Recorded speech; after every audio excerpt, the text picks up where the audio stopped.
Olá, vocês já ouviram falar das extinções em massa? Se já, quando e como elas ocorreram? Bem, continua comigo que eu te conto. Antes de darmos início ao assunto do vídeo, é importante frisarmos a importância do registro fóssil. A partir do registro fóssil é possível observar e deduzir como ocorreu o surgimento, evolução, diferenciação, adaptação aos ambientes em que diversos organismos presentes no registro fóssil viveram, e por fim podemos até deduzir a sua extinção. E falando em extinção, podemos considerar a existência de dois tipos diferentes de extinção. A. Extinções que se processam gradualmente através do tempo. E B. Extinções que ocorrem em ritmo acelerado, e obviamente levando em conta o tempo geológico.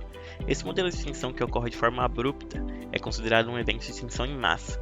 Lembramos que as chamadas extinções em massa são caracterizadas por alguns parâmetros, dentre eles a eliminação de no mínimo 75% de todas as espécies. E tudo isso em intervalos de tempo considerados realmente curtos. São conhecidas a ocorrência de 5 grandes extinções em massa durante o Eofanerozoico, no final do Ordoviciano, no final do período Devoniano, no final do Permiano, no final do Triássico e a mais famosa de todas no final do Cretáceo. Além dessas 5 grandes famosas, existem também alguns outros eventos de extinção, antes do Fanerozoico e depois também. Podemos dizer também que vários estudos apontam, inegavelmente, para a existência de uma periodicidade quanto às grandes extinções em massa.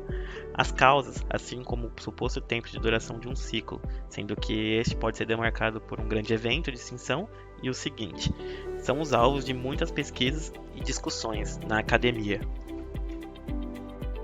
Falando um pouco do tempo geológico citado inúmeras vezes, ele funciona em uma escala diferente do tempo em que vivemos.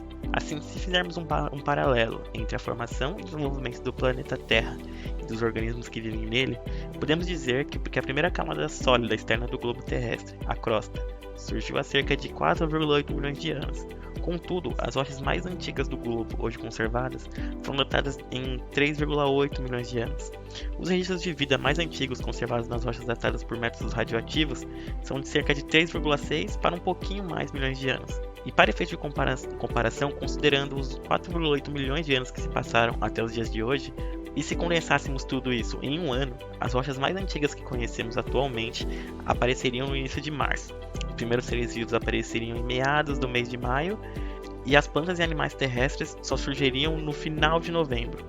A partir desse comparativo, é possível entender a magnitude de um evento de extinção em massa.